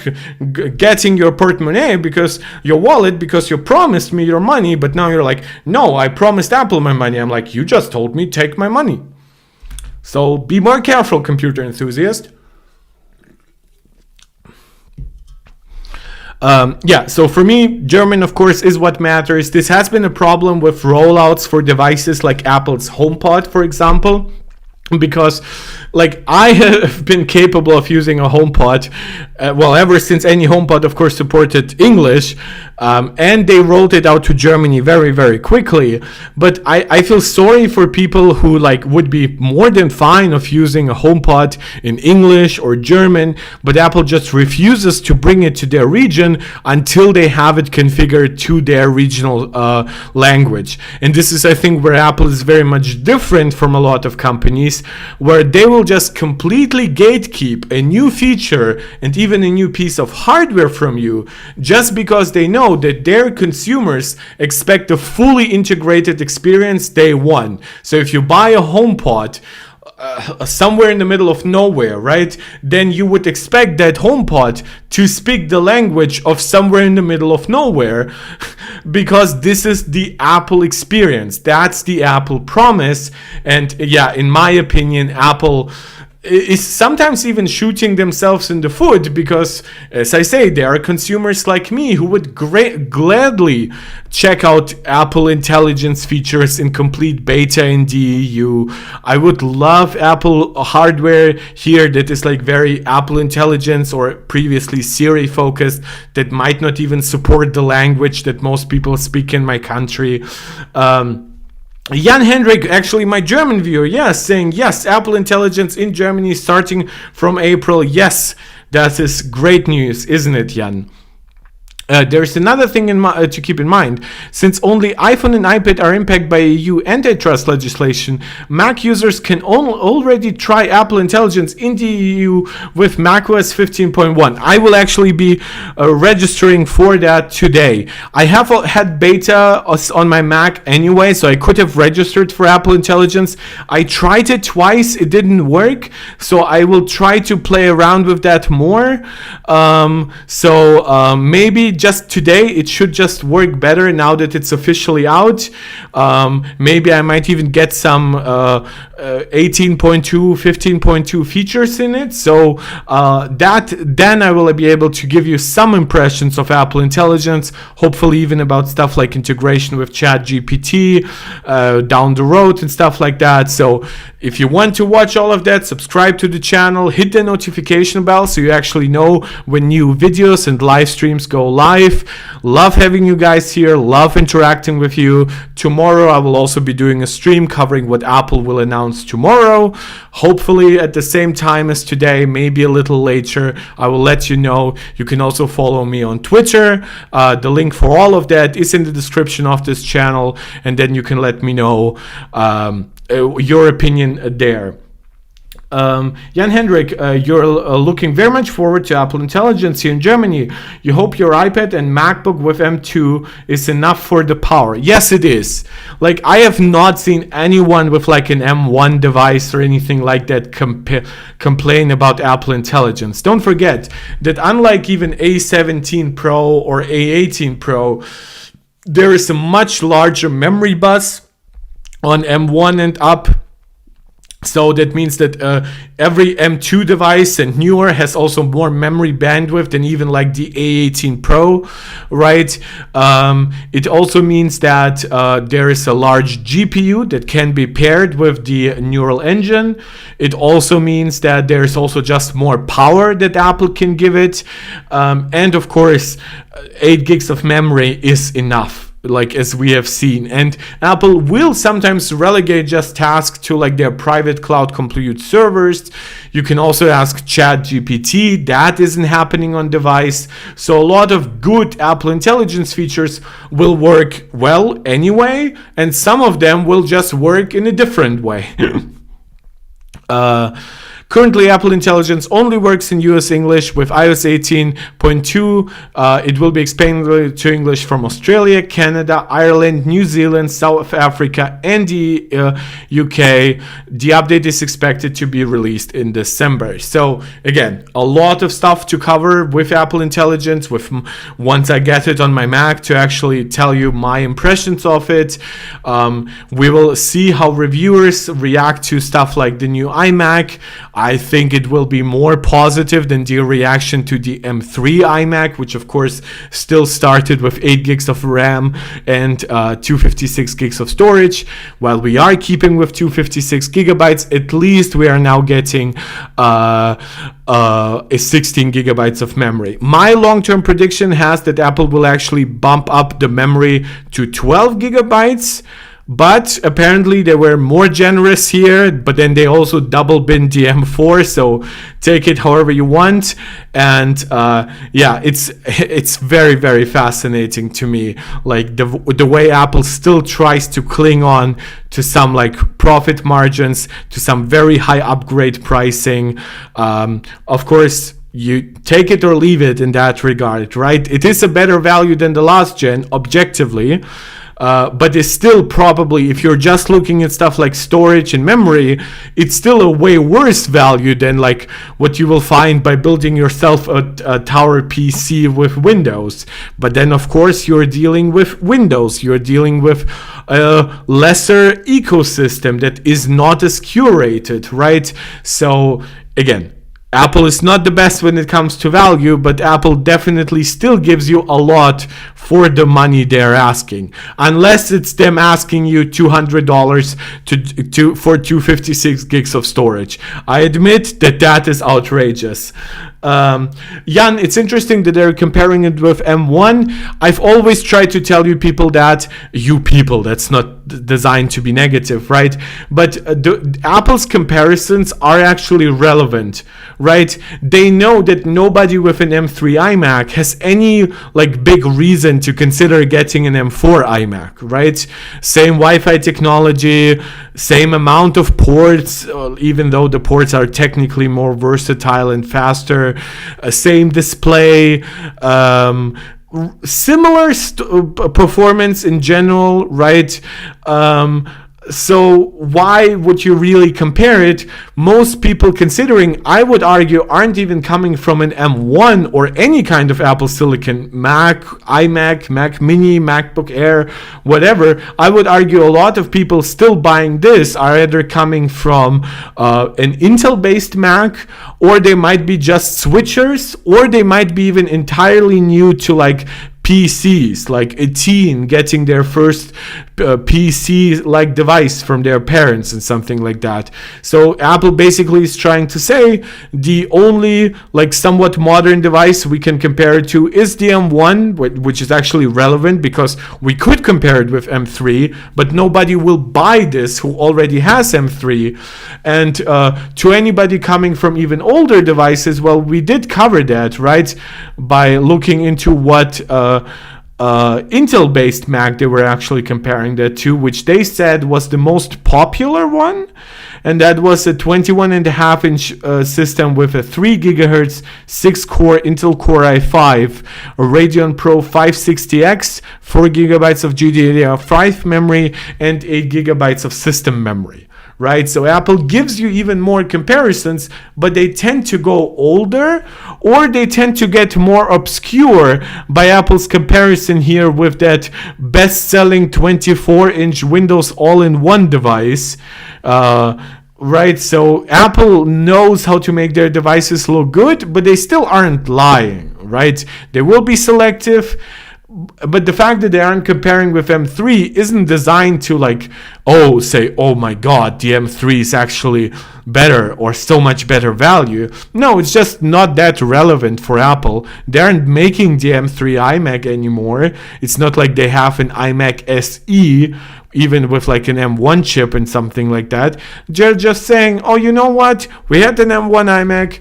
We had then a pretty large gap until we gave it M3. Now we have a much smaller gap between M3 and M4, which likely means that nobody who has M3 will want M4. Let's just compare it to M1, compare it to some Intel systems, compare it to some obscure Windows devices who nobody really wants except for some businesses, and let's call it a day. I think that's not perfect, but they will leave the more detailed testing and benchmarks to the reviewers anyway. It's not like Apple will give you 20 gaming tests on their website. They will not give you Blender. Well, sometimes they do Blender tests, but they will not test here's without racing, here's with ray tracing, here's a different file and whatever, right? They will just leave that to the professional reviewers.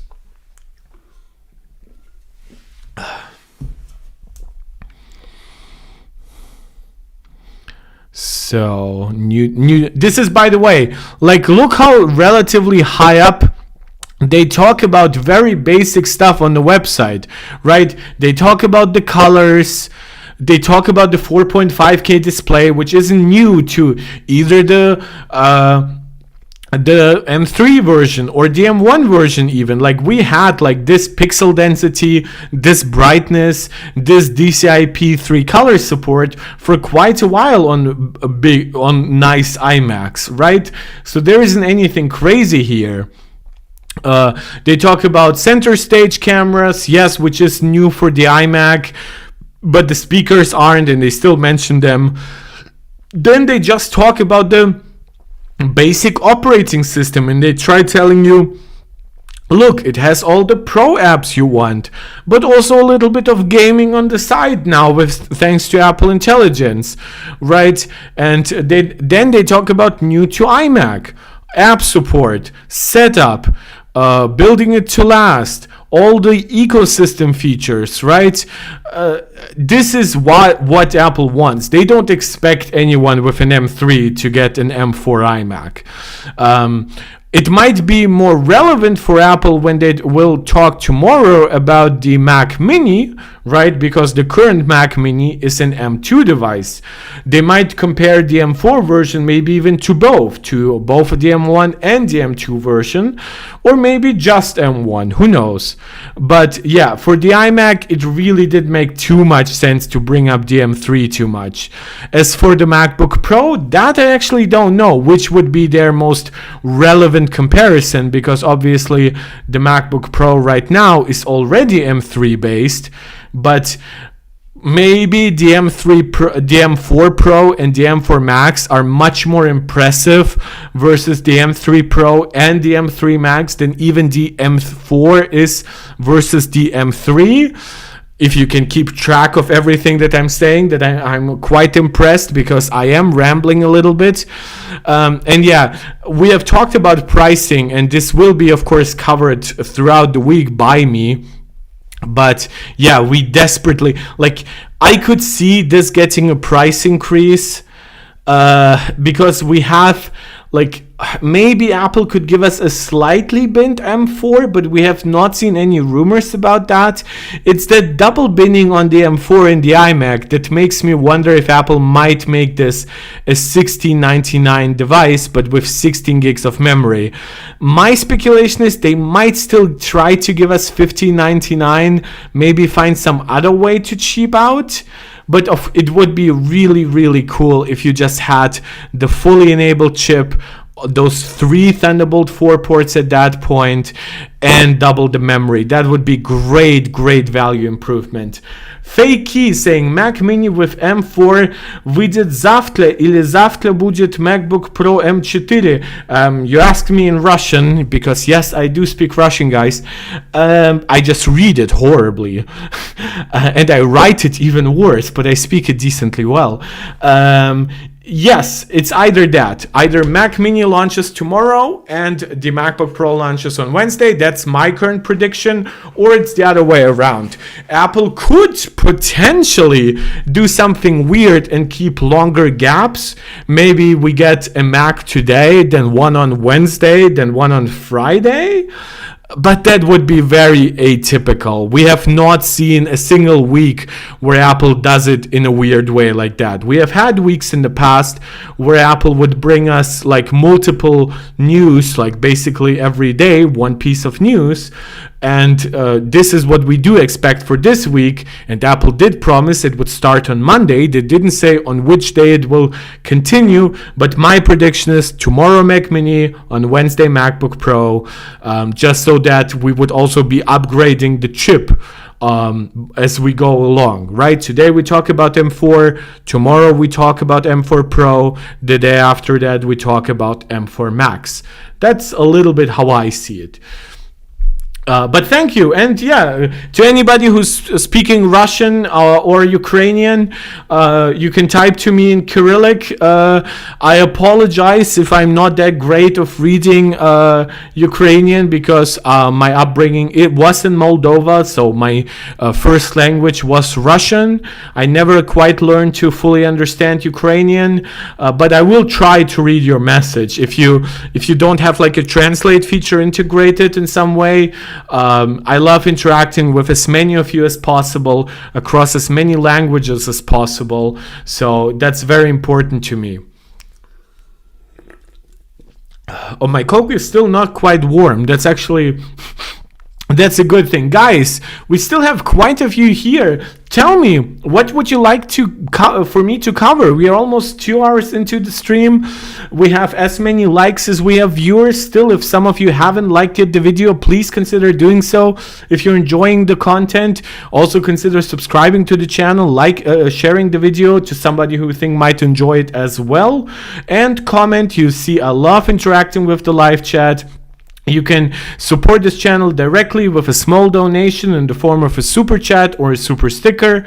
You can become a channel member right here on YouTube, or you can become a supporter over on Patreon. All support is very, very much appreciated, as is just you watching these videos and leaving a small like. Yeah, just love having you guys here. Let me just make sure that my stream still works on my iPad. Yep, all seems to be fine. Okay. So, what else? Well, on Apple's newsroom, they do talk about how Apple developed the world's first end-to-end hearing health experience. All right, that's because iOS 18.1 is launching, which means all those health hearing aid features and stuff like that is also coming to the AirPods Pro 2 today. So actually quite a lot of upgrades. And this feature, I wanted to cover it. Maybe I'll do it in some way, some separate video at some point. But I'm just trying to tell you, whenever people just try to fixate on like storage or RAM or promotion, guys, I fully understand that. I would love a cheaper way to have like a tandem OLED iPad with 1 terabyte of storage and maybe even beyond 16 gigabytes of memory and things like that. But these are the features that, in my opinion, allow Apple to actually sometimes charge an arm and a leg. And that is because these features are really, really hard to match. We know that over time, after, for example, Apple introduced ECG on the Apple Watch, other companies copied it, even added some other health stuff, but it really took Apple to add a really advanced health sensors for others to go along with that on actual smartwatches. You of course had like standalone health devices, you had like fitness trackers. So there was a push by Apple that was started, copied then by others, maybe in some ways even improved on by others, but it's basically always Apple. And the same way here, I have, for example, a mild tinnitus, right? I walk around with my AirPods Pro all the time to reduce the noise. It's mostly in my left ear, sometimes in my right ear. I never like having both in, so I just fluctuate. And now with also all those adaptive noise cancellation features, it's not just transparency on or off, or it's like never just transparency versus noise cancellation. This is such a big quality of life improvement for me, and knowing how many people will now finally have a hearing aid test who probably would never go to the doctor to get one. This is to me what's special about Apple. And you can see those crazy acoustic chambers that they have built. I actually have no idea what that even means. Longways, Apple's largest anechoic chamber, includes a custom-built loudspeakers and microphone arc that can measure how sound interacts with the human body. Like, what's that crazy floor down there? Jesus, this is so cool. So yeah, highly recommend you check that out. This is them doing like binaural audio, making sure that AirPods actually work in tandem, not tandem OLED, with an ear. So maybe I'll cover it sometime down the road, but not today. So Apple actually posted 3 updates today on their newsroom site, which they don't do often. And they did talk about Apple Intelligence, and they are now talking about those hearing health features, and they talked about the new M4 iMac. So quite a busy day for the bees at Apple. Very, very interesting in my opinion. I think that about wraps it up for today, because we will be streaming tomorrow. So before I leave you guys, I will ask you once again if there's any suggestions to something you would want to see me cover.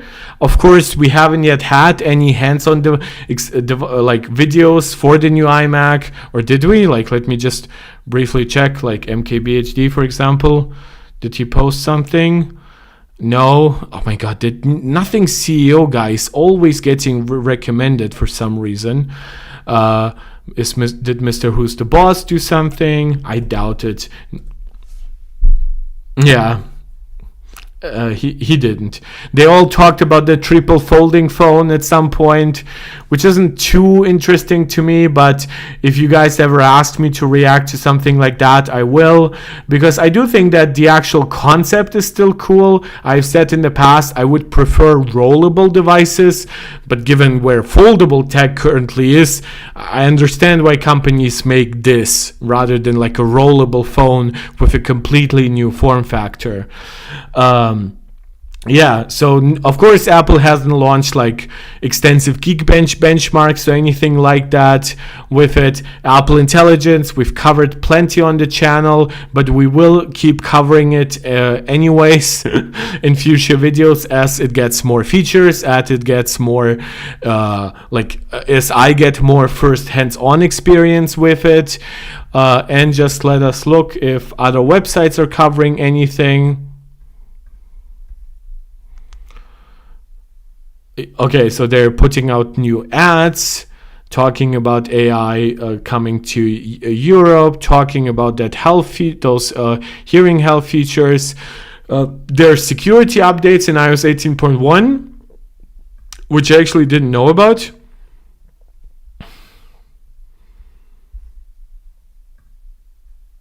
Okay, those are just release notes. So I guess there's some there are some security vulnerabilities that they fixed here.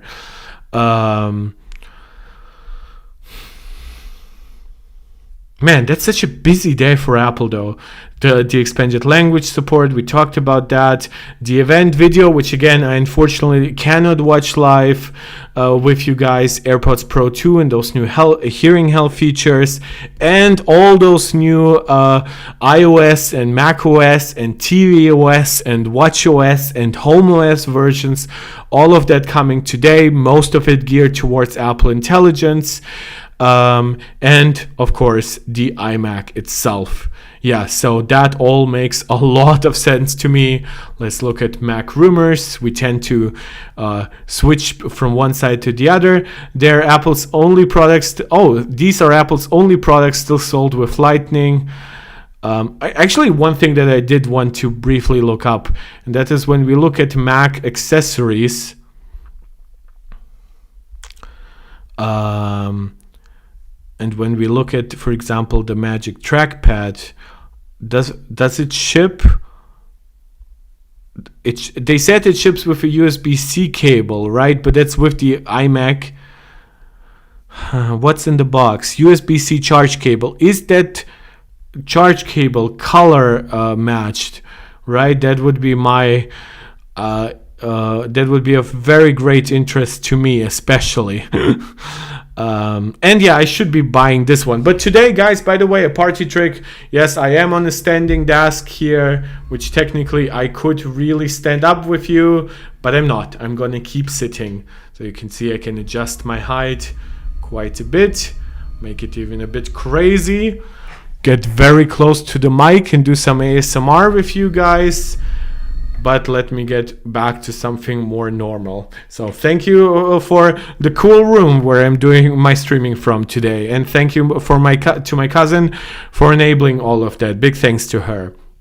Yeah, so if there are no other suggestions for this, I would like to wrap this up. Thank you so much for joining. Thank you so much for making this a very lively, a very engaged video. Again, if Apple does announce something new tomorrow, I will be talking about it. If Apple announces even more on Wednesday, I'll also talk about that. And before I wrap up, a small recommendation, as always, to keep doing all the Apple the YouTube jazz, as I call it. I apologize.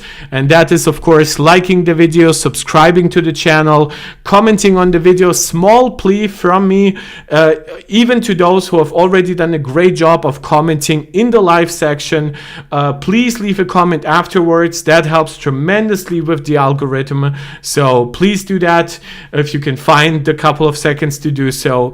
And beyond, of course, all that, you can support this channel. First, hit the notification bell so you actually know tomorrow when I'm going live. And after that, you can also, of course, send a super chat or a super sticker whenever you catch me live. You can become a channel member right here on YouTube. Shout out to Max, Maximus, and Angelica, who are MarkTech Pro Max supporters here.